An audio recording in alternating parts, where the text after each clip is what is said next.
2024 marks my 10th year in fire service. I did not expect na sa kasampung taong ko sa serbisyo bilang isang bumbero ay dito rin magaganap ang isang challenge or isang malaking pagsubok sa aking buhay.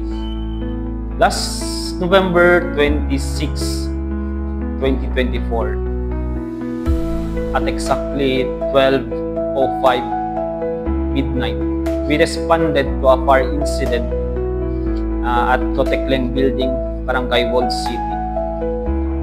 Upon arrival, the fire was already in its malaki na yung sunog pagkadating namin. Although malapit lang yung stasyon sa area, but that's how fire grow fast. Ganun kabilis po lumaki out yung sunog. Simple firefighting lang yun. Hindi siya mahirap kasi nga nasa kalsada lang, hindi sa mga iskinita. Then although malaki yung apoy, pero yun nga, in my 10 years of service, madali lang yung sunog na yun. But we never know what will happen, no? Hindi natin alam. On that fire, I was injured during overhauling. It was already in our overhauling firefighting, no? I was pinned down to the ground by a slab. Nahulugan ako sa ulo. Hindi ko naramdaman yung impact, siguro dahil sa nahimatay ako agad. Pero alhamdulillah, yung nahimatay ako is maybe seconds lang siguro, kasi naramdaman ko na yung nasa lupa na ako, naramdaman ko na yung mga debris na nahuhulog, and naramdaman ko na yung init sa aking mukha. At that moment na naramdaman ko yung init, doon na ako again ko yung consciousness ko again.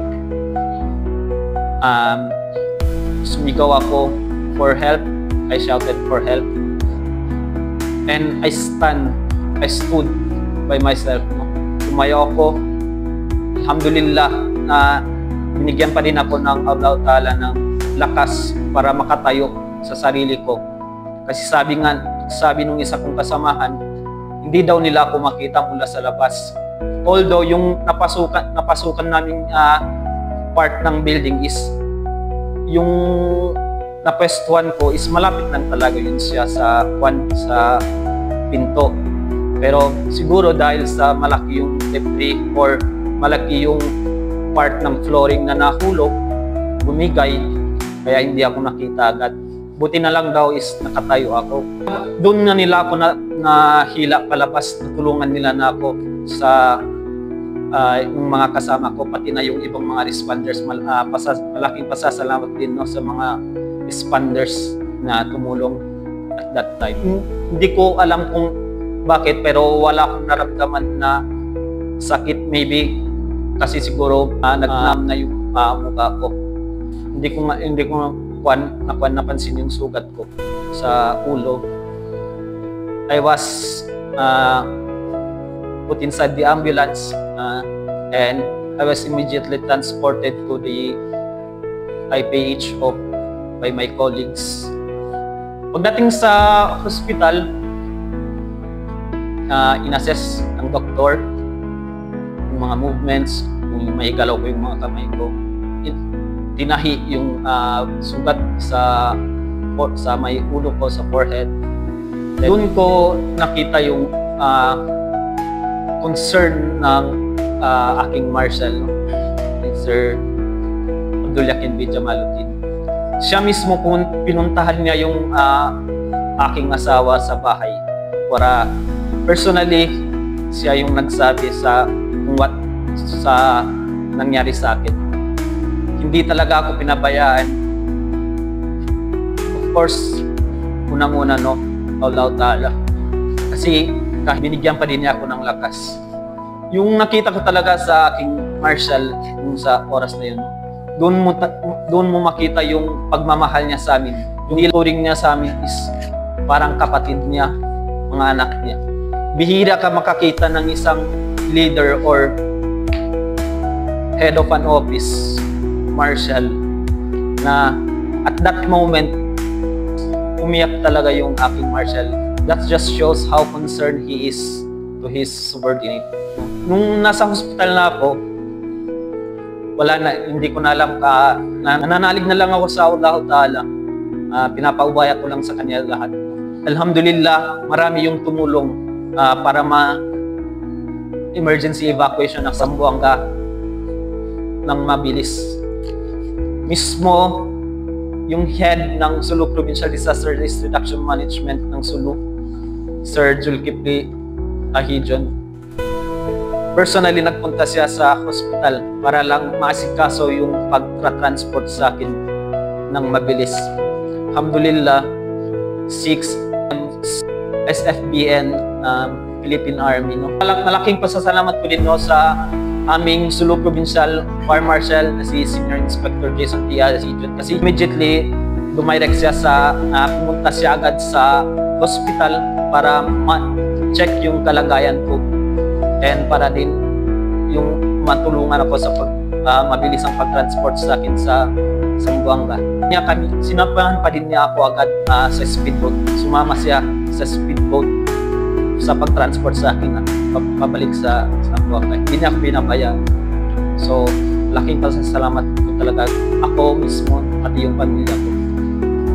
Sinalubong kami ng ambulansya ng West Metro, pati ng ambulansya ng Zamboanga City Central Fire Station.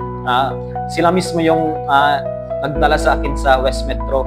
Nang dumating kami sa West Metro, dun sa emergency room, chinek ng doktor, lahat, laboratories, x-rays.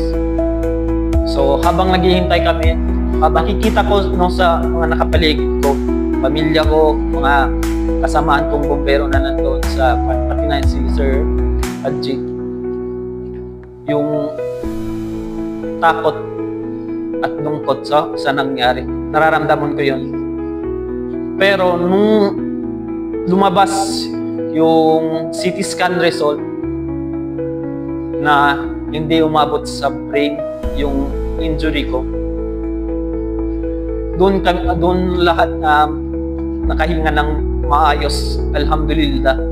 Kasi kahit ganun kalala yung naging injury ko sa nanatamo sa sunog, is hindi pa rin siya umabot na hanggang utak.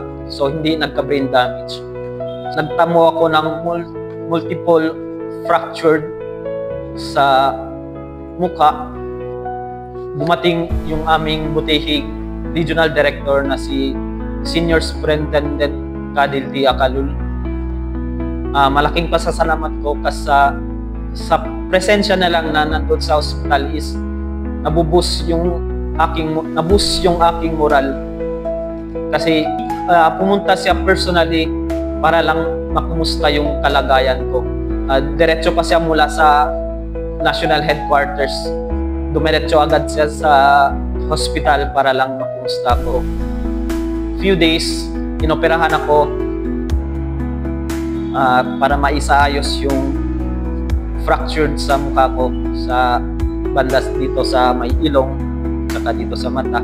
Alhamdulillah, kahit ganun yung nangyari, at sa awa ng Allah, no, hindi niya ako pinaramdam ng sobrang sakit kahit ganun yung nangyari sa akin. Alhamdulillah, naging mabilis yung recovery ko dahil na din sa tulong ng mga tao na nakapaligid sa akin.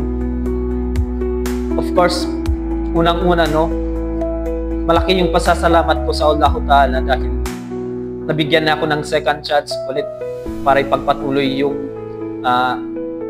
trabaho, para ipagpatuloy yung buhay ko, no. Second chance to repent, tulong ng aking butihing asawa. Hindi talaga niya ako pinabayaan mula umpisa hanggang sa huli. Pati na yung pamilya ko, nanay at tatay ko. So sinamahan nila ako dun sa ospital. Then I would like also to extend my heartfelt gratitude to our Provincial Governor Honorable Abdulsakur M. Khan for the financial assistance during my treatment at the hospital. Vice Governor Honorable Abdulsakur Tototan, to Honorable Mayor Kerkartan, to our Sulu Provincial Disaster Risk Reduction Management Director, Sir Julkipli Tiahijong. Malaki talaga yung pasasalamat ko sa kanila kasi in one way or another, malaki yung tulong para mas mapabilis pa yung pag-recovery o sa injury. No?